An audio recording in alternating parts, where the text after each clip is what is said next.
आप सबको जय मसीह की। जितने भी फादर्स यहाँ पे मौजूद हैं, मेरी तरफ से, पूरे यूथ की तरफ से आप सबको हैप्पी फादर्स डे। और यूथ, थैंक यू इतनी अच्छी वर्शिप के लिए। मुझे और एनर्जी मिली है इस वर्शिप के द्वारा, थैंक यू। आइए हम प्रार्थना करें। धन्यवाद ज़मीन और आसमान के बनाने वाले प्रभु जी, आपका धन्यवाद हो। आप जैसा कोई नहीं प्रभु, आप सबसे श्रेष्ठ, सबसे उत्तम, सबसे प्यारे हैं प्रभु। और जैसा प्रेम आप हमसे करते हैं प्रभु जी, वो एक पिता ही कर सकता है। हमारी गलतियों के बावजूद कई बार हम आपको त्याग देते हैं अपने शब्दों के द्वारा, अपने देखने के द्वारा, अपने सोचने के द्वारा, पर आप ना हमें कभी छोड़ते हैं और ना ही कभी आप हमें त्यागते हैं प्रभु जी। और ये प्रेम सिर्फ एक पिता ही कर सकता है। आपका हमसे ऐसा प्रेम करने के लिए बहुत बहुत धन्यवाद हो प्रभु। प्रार्थना करना चाहते हैं प्रभु जी, जब वचन बांटा जाता है मैं अपने शब्दों का सहारा ना लूँ प्रभु जी, अपनी समझ का सहारा ना लूँ प्रभु जी, पर जो आपसे सीखा है प्रभु जी, वो प्रभु जी आप मेरे द्वारा यहाँ पे बता सकें प्रभु जी, ताकि हम सब प्रभु जी उस वचन को सुन के प्रभु जी जो आप सिखाना चाहते हैं उसको सीखें प्रभु जी, और अपने जीवन को प्रभु जी उसके अकॉर्डिंगली जिए भी प्रभु जी। आपकी उपस्थिति हमारे बीच में मांगते हैं। इस छोटी विनती प्रार्थना को आपके बेटे प्रभु यीशु मसीह के नाम से मांगते हैं, आमीन। जब मैं छोटा था, मुझे आज भी याद है, तो टीवी पे एक शो आता था जिसका नाम था शक्तिमान, और वो शो संडे को ही आता था, और उस शो की टाइमिंग भी वही हुआ करती थी जो चर्च की टाइमिंग होती थी। और बाकी बच्चों की तरह मुझे भी वो शो बहुत पसंद था, और इसी वजह से मैं चर्च ना जाकर उस शो को देखा करता था घर पे बैठ के। वो समय जो मुझे चर्च में होना चाहिए था, वो शो शक्तिमान जिसका नाम था, मुझे इतना पसंद था कि उस शो को तो नहीं देखता था, पर उस शो को देखता था पर चर्च नहीं जाया करता था। और मेरे पापा को ये बात बिल्कुल पसंद नहीं थी कि मैं उस समय पे जब मुझे प्रभु के भवन में होना चाहिए, परमेश्वर की उपस्थिति में होना चाहिए, परमेश्वर के लोगों के बीच में होना चाहिए, उस समय मैं उस शो को घर में बैठ के देख रहा हूँ। और मेरे पापा ने इस बात का एक हल निकाला, और मेरे पापा जिस संडे में उस शो को घर पे बैठ के देखा करता था, चर्च नहीं जाया करता था, मेरे पापा ने ये हल निकाला। उन्होंने कहा, जब अगर तू चर्च नहीं जाएगा, इस शो को घर में देखेगा, तो तुझे लंच नहीं मिलेगा। और जितने संडे मैं घर पे रह के उस शो को देखा करता था, चर्च नहीं जाया करता था, उतने दिनों में उस दिन मुझे लंच भी नहीं मिला करता था। बहुत गुस्सा आया करता था, बहुत क्रोधित हुआ करता था कि एक पिता ऐसा कैसे कर सकता है, एक पिता अपने बच्चे को कैसे भूखा रख सकता है, कैसे एक पिता ऐसा अपने बच्चे के साथ कर सकता है कि वो अपने बच्चे को खाना भी ना दे। परंतु जब आज मैं अपने जीवन को देखता हूँ तो मुझे पता चल जाता, मैं देख पाता हूँ, मुझे पता चलता है कि मेरे पिता ने जो उस समय किया, जो मुझे पसंद नहीं आता था, उसी की वजह से आज मैं यहाँ पे आपके बीच में खड़ा हूँ। ये मेरे पिता की मेहनत थी, चाहे उस मेहनत के पीछे मुझे गुस्सा भी आता था। मैं सोचता था एक पिता ऐसे कैसे कर सकता है, परंतु जब आज मैं अपने जीवन को देखता हूँ तो वही बच्चा जो चर्च ना जाकर शक्तिमान देखा करता था, एक पिता की मेहनत की वजह से आज आपके बीच में खड़े होकर वचन का प्रचार कर रहा है। आज फादर्स डे है, बहुत ख़ास दिन है। एक छोटी सी कहानी मैं आपको सुनाना चाहता हूँ, और ये कहानी एक परिवार की है जिसमें एक पिता है और एक माता है और इसका छोटा बच्चा है। आज फादर्स डे है, तो आज हम पिता के बारे में ज़्यादा बात करेंगे। वो पिता एक बहुत अच्छा पिता था, उसमें बहुत सारी अच्छी आदतें थी, परंतु अच्छी आदतें होने के साथ साथ उस पिता में कुछ बुरी आदतें भी थी। और उसका जो बेटा था, जो अब तक बहुत छोटा था, वो थोड़ा बड़ा होता रहा, और जब वो थोड़ा बड़ा होता रहा तो उसने डिसाइड किया, उसने डिसीज़न लिया, उसने निर्णय किया कि मैं अपने पिता की तरह बनूंगा। जैसा मेरा पिता है, मैं अपने पिता की तरह ही बनूंगा। और इसी वजह से उस बेटे ने अपने पिता की तरह कपड़े पहनने शुरू कर दिए। जब उसका पिता घर पे आता था, बुक रीड करता था, वो बेटा भी उसके साथ बुक रीड करने बैठ जाया करता था। और भी अलग अलग चीज़ वो बेटा करता था जो उसका पिता वहाँ पे करता था, क्योंकि वो बेटा हमेशा अपने पिता की तरह ही बनना चाहता था। इस वजह से वो हर एक चीज़ में अपने पिता को कॉपी करता था। जो भी उसका पिता करता था वो हमेशा उसको कॉपी करता था बेटा, और वही चीज़ें करता था जो उसका पिता करता था। और पिता ये देखकर बहुत खुश होता था कि मेरा बेटा मुझे कॉपी कर रहा है, जो मैं करता हूँ वो मेरा बेटा कर रहा है। ये देख के वो पिता बहुत खुश होता था। समय बीतता गया, वो बेटा पिता को कॉपी करता गया, हर एक चीज़ में वो पिता खुश होता गया। एक समय आया, वो बेटा शाम को घर से आता है। जब पिता दरवाज़ा खोलता है तो उसके बेटे के मुंह से सिगरेट की बदबू आ रही थी। और जब पिता ने दरवाज़ा खोला, जब उसके बेटे के मुंह से सिगरेट की बदबू आई तो उसका पिता बहुत गुस्सा हो गया।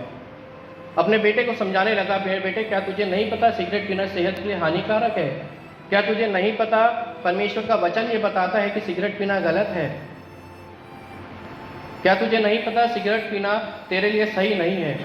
बहुत उसको डांटने के बाद, अपने बेटे को उसके बाद बहुत समझाने के बाद, वो बेटा अपने पिता को बोलता है, पापा मैं हमेशा से आपकी तरह ही बनना चाहता था। बचपन से मैंने आपको कॉपी किया, जैसे कपड़े आप पहनते थे वैसे कपड़े मैं पहनता था, जो जो आप करते थे वो सारी चीज़ें मैं करता था। और इसी वजह से मैंने आज सिगरेट पी है, क्योंकि आप सिगरेट पीते हैं। और जब उस पिता ने इस बात को सुना तो वो दुखी हो गया, और उस दिन उस पिता ने निर्णय किया कि वो सिगरेट पीना छोड़ देगा। वो पिता जब अपने बच्चे की आदतों से अब तक अच्छा था, खुश था, जब उस बेटे ने उसके पापा की गलत आदतों को पकड़ लिया तो पापा दुखी हो गया। उस पिता ने डिसीज़न लिया कि आज से मैं सिगरेट पीना छोड़ दूंगा। और जिस दिन उसके पिता ने ये डिसीज़न लिया, उसे कुछ दिनों बाद उसके बेटे ने भी अपने पिता को देखकर सिगरेट पीना छोड़ दिया। जब हम बाइबल को पढ़ते हैं मेरे प्रियो, तो बाइबल में बहुत सारे पिताओं के बारे में बताया गया है। एक पिता की बहुत बड़ी जिम्मेदारी होती है अपने बच्चों के प्रति और अपने परिवार के प्रति।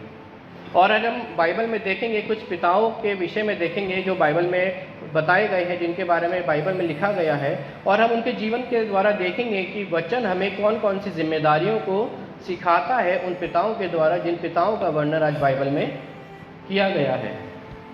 और जो सबसे पहला जो पिता है जिसके बारे में आज हम देखेंगे वो है नूह। नूह के बारे में आप सब जानते हैं कि कैसे परमेश्वर ने जब मनुष्य जाति को बनाया, उसके कुछ समय बाद परमेश्वर ने जब देखा कि इस पूरे संसार में कितना पाप बढ़ चुका है, परमेश्वर ने डिसीज़न लिया कि वह पूरे संसार को मिटा दूंगा, क्योंकि संसार में हर एक व्यक्ति पाप करने लगा है, चारों तरफ पाप बढ़ चुका है। परमेश्वर ने अपने दास नूह को बोला, एक काम कर, एक बड़ा सा जहाज़ बना और उसमें तो अपनी वाइफ को, अपने तीनों बेटों को, अपनी बहुओं को उसमें रखना, और बाकी जितने भी हैं वो सब पापी हैं, वो सब पाप में पड़े हैं, मैं उन सब का विनाश कर दूंगा। और ऐसा ही हुआ। एक दिन जल प्रलय हुआ और पूरी मनुष्य जाति वहाँ पे ख़त्म हो गई। परंतु परमेश्वर के बताए जाने के द्वारा नूह ने अपने परिवार को उस बड़े जहाज में रखा जिसमें उसकी पत्नी थी, उसके बेटे और उसकी बहू थी। चारों तरफ पाप फैला हुआ था, चारों तरफ लोग अलग अलग प्रकार के पाप को कर रहे थे। वचन में लिखा है, वचन पढ़ेंगे तो नूह के बारे में लिखा है, नूह परमेश्वर का एक धर्मी दास था, परमेश्वर से भय खाने वाला दास था, परमेश्वर से प्रेम करने वाला वो दास था। वो खरा चलता था, सीधी चाल चलता था, किसी भी प्रकार का पाप वो नहीं करता था। उसके चारों तरफ लोग पाप किया करते थे, परंतु वो पाप नहीं करता था। नूह के बारे में लिखा है, वो एक धर्मी दास था, परंतु उसके बेटे भी थे। क्या आपने कभी सोचा कि उसके 3 बेटे थे, उसके बेटे बाहर भी जाते होंगे, कामों को भी करते होंगे, लोगों से मिलते होंगे, जिन लोगों से वो मिलते थे वो पापी थे, उसके चारों तरफ जितने लोग रहते थे, उसके दोस्त थे, वो पापी थे। क्या आपने कभी सोचा कि नूह के जो बेटे थे वो क्यों कभी पाप में क्यों नहीं पड़े? नूह के बारे में लिखा है वो धर्मी दास था, परंतु उसके बेटे के बारे में नहीं लिखा है वो धर्मी थे, परंतु जिस सोसाइटी में वो रहते थे वो पाप की सोसाइटी थी, जिन लोगों के बीच में वो रहते थे वो पापी थे, जैसे वचन में लिखा है। परंतु वचन हमें बताता है कि जब वो बड़ा जहाज बनाया गया तो नूह का पूरा परिवार, उसके 3 बेटे भी उस जहाज में बचा लिए गए। क्यों? नूह के जो 3 बेटे थे वो कभी पाप में नहीं पड़े। हो सकता था एक शायद धर्मी ठहरता, 2 पाप में पड़ जाते, क्योंकि उनकी चारों तरफ पाप था। क्यों नूह के तीनों बेटे बचा लिए गए। और इसके पीछे का कारण है उन तीनों बेटे का पिता जिसका नाम नूह है, जिसके बारे में वचन में लिखा गया है कि वो एक धर्मी, परमेश्वर का भय खाने वाला था, सीधी चाल चलता था और पवित्र जीवन जीता था। और जब उसके बच्चे, नूह के बच्चे अपने पिता को ऐसा काम करते देखते थे तो उनकी भी इच्छा रहती थी कि वो अपने पिता की तरह बने। वचन हमें बताता है नूह एक धर्मी दास था और जब जब वो धर्म के काम करता था उसके बच्चे उसको देखा करते थे और वो देखते थे कि हमारा पिता धर्मी है और हम भी अपने पिता की तरह धर्मी बनेंगे। नूह जब जब सच बोला करता था उसके बच्चे उसको देख के इनकरेज होते थे कि जैसा हमारा पिता सच बोलता है वैसे ही हमें अपने पिता की तरह बनना है और सच बोलना है। जब जब नूह अपने घुटनों पे आके परमेश्वर के समीप प्रार्थना किया करता था तब तब उसके बच्चे उसको देख के इनकरेज होते थे कि हमारा पिता परमेश्वर से प्रार्थना करता है, हम भी परमेश्वर से प्रार्थना करेंगे। हालेलुया। नूह के जो बच्चे थे उसके बचने का कारण उसका पिता था जिसका नाम नूह था। नूह का जो धर्मी जीवन था वो कारण था अपने बच्चों के उसके बच्चों के बचने का, क्योंकि नूह एक धर्मी जन था, वो धर्मी जीवन जीता था, वो सच के रास्ते पे चलता था, वो सच्चाई के रास्ते पे चलता था, क्योंकि वो जानता था अगर वो सच्चाई के रास्ते पे चलेगा तभी वो अपने बच्चों को भी बता पाएगा कि सच्चाई के रास्ते पे चलना कितना ज़रूरी है। नूह जानता था जब वो धर्मी जीवन जिएगा तभी वो अपने बच्चों को भी बोल पाएगा कि धर्मी जीवन जीना ज़रूरी है। नूह जानता था कि परमेश्वर के सामने आके अपने प्रार्थना निवेदनों को रखकर एक ही परमेश्वर पे अपने नज़र को लगाना कितना ज़रूरी है, तभी वो अपने बच्चों को भी बोल पाएगा कि एकमात्र तुम्हारा परमेश्वर है जिस पे तुम्हें विश्वास और भरोसा करना है। हालेलुया। नूह एक धर्मी जीवन जीता था और उसके जो परिवार वाले थे, उसके बच्चे जब उसको देखते थे कि हमारा पिता कितना धर्मी है तो वो अपने पिता की तरह ही धर्मी बन गए। पहली रिस्पॉन्सिबिलिटी जो एक फादर की होती है, अच्छा पिता अगर आपको बनना है तो उसकी पहली रिस्पॉन्सिबिलिटी ये होती है, एक अच्छा पिता हमेशा वो करता है जो वो चाहता है कि उसके बच्चे भी बड़े होकर करें। Hallelujah, hallelujah. दूसरा जो पिता है वो है अय्यूब। जैसे नूह के बारे में लिखा गया है कि नूह एक धर्मी दास था, परमेश्वर से भय खाने वाला था, परमेश्वर से प्रेम करने वाला परमेश्वर का दास था, उसी प्रकार से अय्यूब के बारे में भी लिखा है कि अय्यूब भी परमेश्वर का एक दास था, परमेश्वर से भय खाता था, परमेश्वर से प्रेम करता था, खरा चलता था, सीधी चाल वो चलता था। परंतु जिस प्रकार नूह के बच्चे अपने पिता की तरह धर्मी थे, परंतु अय्यूब के बच्चे, आप वचन पढ़ेंगे तो उसमें लिखा है अय्यूब के बच्चे जो थे वो अपने पिता की तरह धर्मी नहीं थे। और इसी वजह से अय्यूब के बारे में लिखा है कि वो रोज़ परमेश्वर के समीप आके अपने बच्चों के लिए होम बलि चढ़ाया करता था, क्योंकि वो जानता था कि जितनी बार मेरे बच्चे घर से बाहर निकलते हैं, जितनी बार मेरे बच्चे पार्टीज करने जाते हैं, जब वो वहाँ से लौटते हैं तो वो कोई ना कोई पाप करके वहाँ से आते हैं। इस वजह से जो अय्यूब था वो बार बार परमेश्वर के आगे जाता था और अपने बच्चों के लिए बलिदान चढ़ाया करता था। आज हम बलिदान नहीं चढ़ाते, परंतु अगर हम आज के रूप में उसे देखेंगे तो लिखा होगा कि अय्यूब बार बार परमेश्वर के सामने जाता था और परमेश्वर से प्रार्थना किया करता था कि परमेश्वर मेरे बच्चे बिगड़ चुके हैं, मेरे बच्चे मेरे रास्ते पे नहीं चलते, जैसा धर्मी जीवन मैं जीता हूँ मेरे बच्चे वैसा धर्मी जीवन नहीं जीते। परमेश्वर मेरे बच्चों को आप माफ़ करिए, मेरे बच्चों पे अपना क्रोध ना आने दीजिए, मैं अपने बच्चों से प्रेम करता हूँ। हो सकता है अय्यूब ने कई बार अपने बच्चों को अपने शब्दों के द्वारा भी समझाया होगा, कई बार अपने बच्चे की काउंसलिंग भी करी होगी कि मेरे बच्चों देखो वचन क्या सिखाता है कि धर्मी जीवन जीना कितना ज़रूरी है, परंतु अय्यूब के बच्चे नहीं सुनते थे। और इसी वजह से अय्यूब जानता था कि जो शब्दों के द्वारा नहीं हो सकता, जो समझाने के द्वारा नहीं हो सकता, वो प्रार्थना के द्वारा हो सकता है। अय्यूब जानता था कि मेरे शब्दों से नहीं सुधरेंगे, परंतु मेरी प्रार्थना से एक दिन ज़रूर बदल जाएंगे। हालेलुया। और इसी वजह से वचन बताता है कि अय्यूब रोज़ सुबह उठकर अपने बच्चों के लिए बलि को चढ़ाया करता था। इसका मतलब है वो रोज़ परमेश्वर की उपस्थिति में जाया करता था और अपने बेटों की गलतियों की माफ़ी परमेश्वर से मांगा करता था, क्योंकि वो नहीं चाहता था कि परमेश्वर का क्रोध उसके बच्चों पर भड़के। वो नहीं चाहता था कि परमेश्वर का जो क्रोध है उसके बच्चों पर भड़के और उसका परमेश्वर उनको नष्ट करते। वो अपने बच्चों से प्रेम किया करता था, ये जानते हुए भी कि उसके बच्चे सही रास्ते पर नहीं चल रहे हैं, ये जानते हुए भी कि उसके बच्चे जिस रास्ते पे चल रहे हैं वो सही रास्ता नहीं है, वो उनके नरक की ओर ले जाएगा, वो उनको नष्ट की ओर ले जाएगा। ये जानते हुए भी अय्यूब बार बार परमेश्वर की उपस्थिति में जाता था और परमेश्वर से प्रार्थना करता था। दूसरी क्वालिटी और जो एक अच्छे पिता में होती है वो है एक अच्छा पिता अपने परिवार के लिए, अपने बच्चों के लिए, चाहे परिस्थितियाँ कैसी भी हो, प्रार्थना करता है। हालेलुया। एक अच्छा पिता जो होता है वो अपने बच्चों के लिए प्रार्थना करता है, चाहे परिस्थितियाँ कैसी भी क्यों ना हो।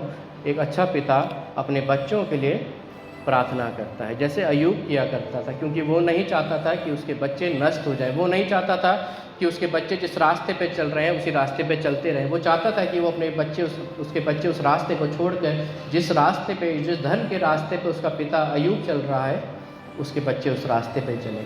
इसी वजह से वो बार बार अपने बच्चों के लिए प्रार्थना किया करता था और परमेश्वर से उनके पापों की क्षमा को मांगा करता। एक अच्छा पिता जो होता है वो अपने बच्चों के लिए और अपने परिवार के लिए प्रार्थना करता है।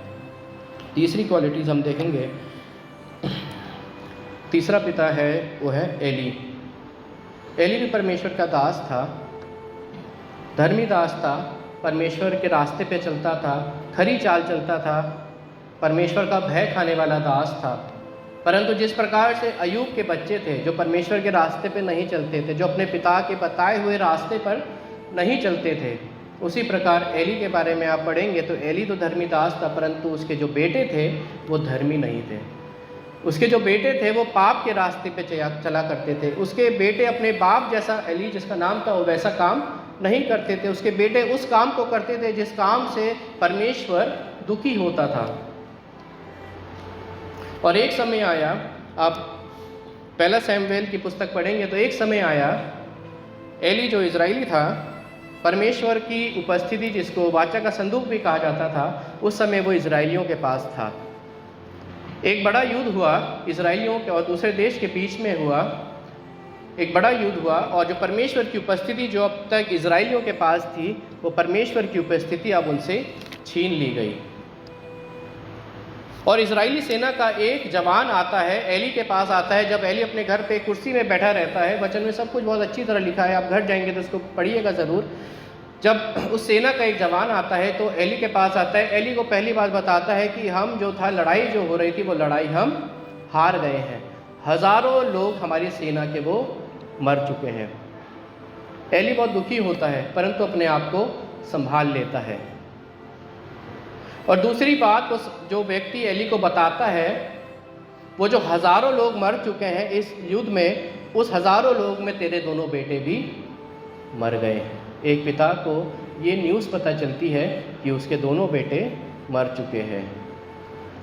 एली बहुत दुखी होता है, शायद रोता भी होगा, परंतु अपने इमोशंस को संभाल लेता है, अपने दर्द को संभाल लेता है, क्योंकि वो जानता था कि जिस रास्ते पे उसके बेटे चल रहे थे उस रास्ते का अंत ऐसा ही होना था। और इसी वजह से एली बार बार अपने बेटों को समझाता था कि अपने रास्ते से मुड़ जाओ, अपने बुरे कामों से मुड़ के परमेश्वर की ओर मुड़ो। जो काम मैं तुम्हें बताता हूँ, जैसा जीवन मैं तुम्हें बताता हूँ, वैसा जीवन जियो। परंतु एली के बच्चों ने अपने पिता की एक भी बात नहीं मानी।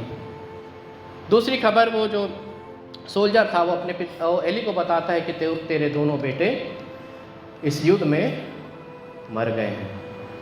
बहुत दर्द हुआ होगा एली को, रोया होगा, परंतु उसने अपने इस दर्द को कंट्रोल में कर लिया। उसने अपने उस दर्द को बर्दाश्त कर लिया। ये जानकर भी कि उसके दोनों बेटे मर गए हैं, ये जानकर भी उसने अपने उस दर्द को कंट्रोल कर लिया, क्योंकि वो जानता था जिस रास्ते पे उसके बच्चे चल रहे हैं वो रास्ता इसी अंत की ओर जाता है। और तीसरी खबर, जो बहुत इम्पॉर्टेंट खबर उस सोल्जर ने एली को बताई, वो थी कि इस युद्ध में हज़ारों लोग तो मर गए हैं, परंतु परमेश्वर की उपस्थिति जो अब तक हमारे पास थी वो हमसे छीन ली गई है। पहली खबर बताता है कि हम युद्ध हार गए हैं, हज़ारों लोग मर गए हैं। एली रोता है, दुखी होता है, पर संभल जाता है। दूसरी बात वो बताता है, तेरे बेटे भी मर गए हैं। एली रोता है, संभल जाता है।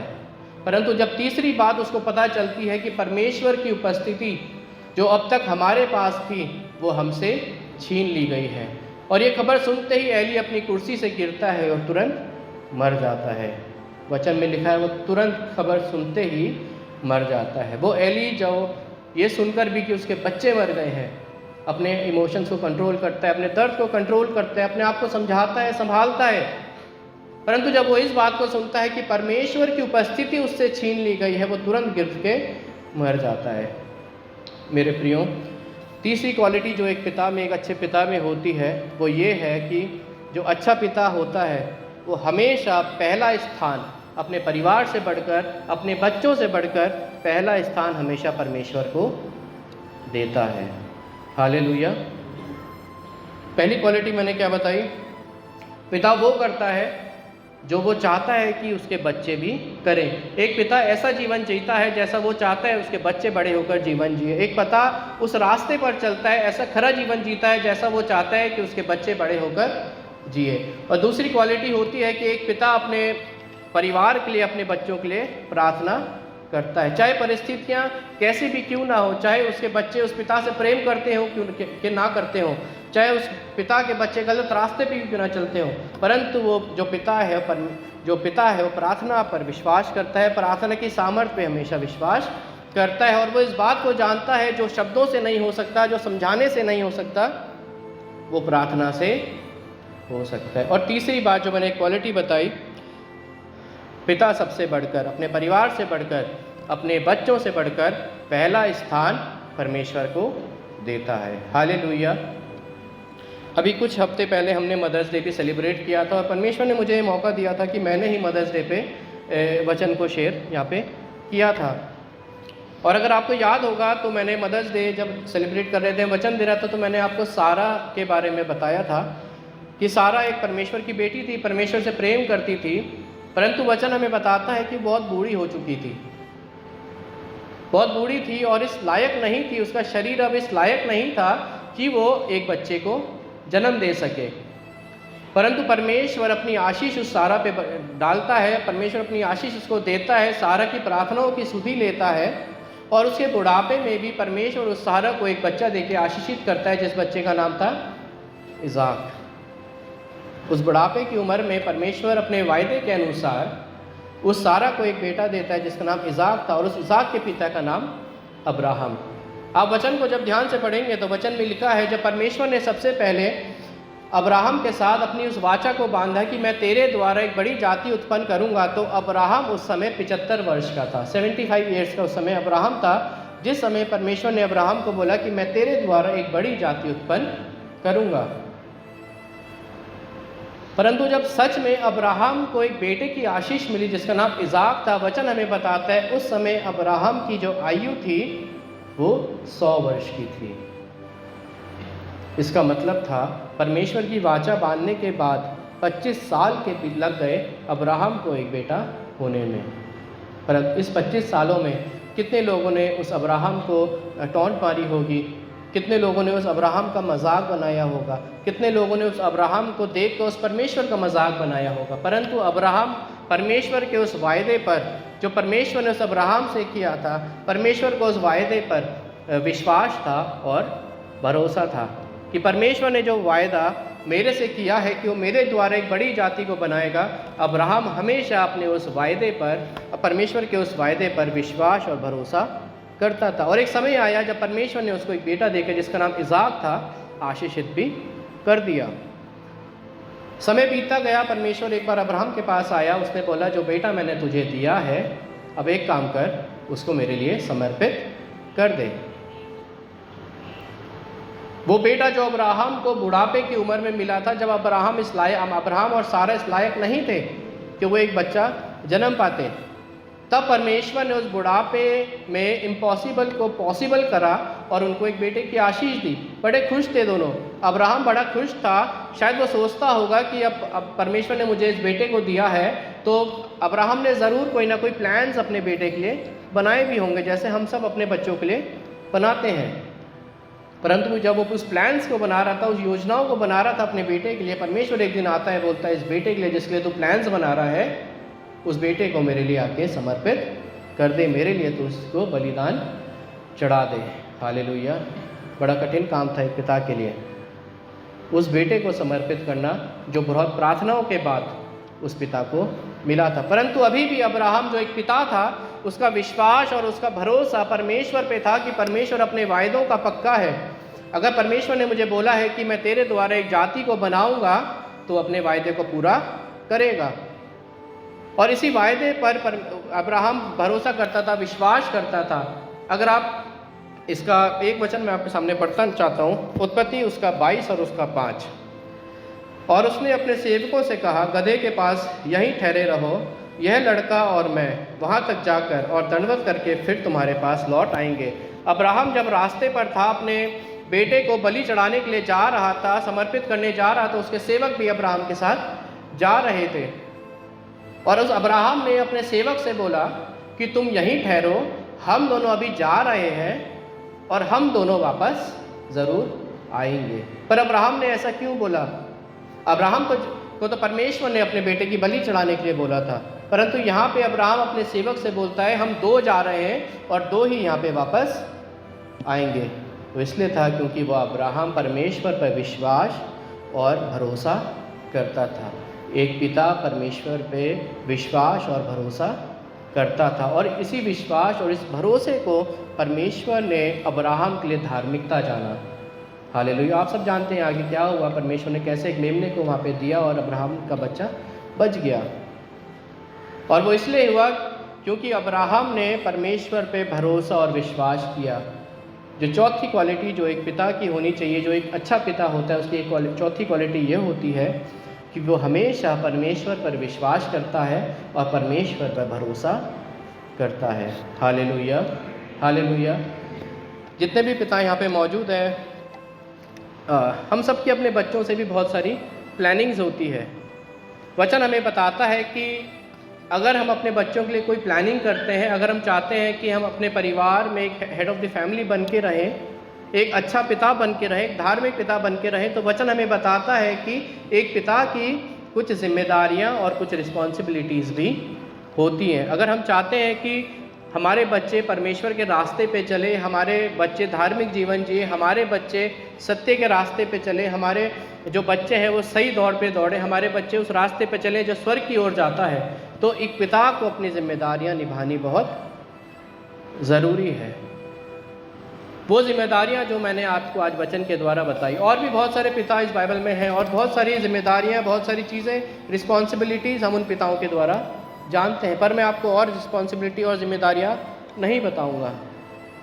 अगर आप चाहते हैं कि आपका बच्चा सही रास्ते पे चले, तो मैं हर एक, जितने यहाँ पिता हैं, मैं भी एक पिता हूँ, मेरी बेटी 1 साल की है, मैं सबसे कहना चाहता हूँ कि अगर मैं चाहता हूँ मेरी बेटी सही रास्ते पे चले, तो मुझे सही रास्ते पे चलना बहुत ज़रूरी है। अगर मैं चाहता हूँ मेरी बेटी हमेशा सच बोले, तो मुझे सच बोलना बहुत ज़रूरी है। अगर मैं चाहता हूँ मेरी बेटी पवित्र जीवन जिए, तो मेरे को पवित्र जीवन जीना ज़रूरी है। क्योंकि अगर मैं झूठ बोलता हूँ तो मैं अपनी बेटी को ये नहीं बोल सकता कि झूठ बोलना गलत है। अगर मैं सिगरेट पीता हूँ तो मैं अपने बेटे को ये नहीं बोल सकता कि सिगरेट पीना गलत है। जैसे मैंने आपको एक कहानी बताई, वो पिता बहुत खुश था क्योंकि उसका बेटा हर एक चीज़ में उसको कॉपी कर रहा था। जो अच्छी चीज़ें वो करता था, जब बेटा उसका उस चीज़ों में कॉपी कर रहा था तो वो बहुत खुश था। परंतु जब इस बेटे ने अपने पिता की गलत आदतों को अपनाना शुरू किया तो पिता निराश हो गया, गुस्सा हो गया। परंतु वो पिता समझदार था, समझ गया अगर मैं चाहता हूँ मेरा बेटा गलत आदतों को छोड़े, अगर मैं चाहता हूँ मेरा बेटा उन कामों को ना करे जो गलत है, तो मुझे वो काम करना पहले छोड़ना पड़ेगा। हालेलुया। मैं अपना वचन ख़त्म करने से पहले एक बार फिर अपनी ये चारों रिस्पॉन्सिबिलिटीज़ मैं एक बार रिपीट करना चाहता हूँ। पहला, पिता वो करता है जो वो चाहता है उसके बच्चे या उसका परिवार करें। पिता वैसा जीवन जीता है जैसा वो चाहता है उसके बच्चे बड़े होकर जिए। दूसरा, एक धर्मी पिता वो होता है, अच्छा पिता वो होता है जो हमेशा, चाहे परिस्थितियाँ कैसी भी क्यों ना हो, अपने बच्चों के लिए, अपने परिवार के लिए प्रार्थना करता है। तीसरा, एक अच्छा पिता वो होता है जो सबसे बढ़कर पहला स्थान, अपने परिवार से बढ़कर, अपने बच्चों से बढ़कर पहला स्थान परमेश्वर को देता है। और जब वो परमेश्वर को पहला स्थान देता है तो परमेश्वर उसके परिवार में आश्चर्य कर्मों को और आशीषों को भी करता है। और चौथा, जो अच्छा पिता होता है वो हमेशा परमेश्वर पर विश्वास और भरोसा करता है कि परिस्थितियाँ कैसी भी ना क्यों ना हो, चाहे मेरे शब्दों के द्वारा चीज़ें बदल क्यों ना रही हो, मेरे समझाए जाने के द्वारा चीज़ें बदल क्यों ना रही हो, वो परमेश्वर पर विश्वास करता है और परमेश्वर से प्रार्थना करते हैं और एक धर्मी जीवन वो जीता है। आप सबको जय मसीह की। और एक बार फिर मेरी तरफ से, हम सब की तरफ से, जितने भी फादर्स यहाँ पे मौजूद हैं, आप सबको happy father's day. Thank you.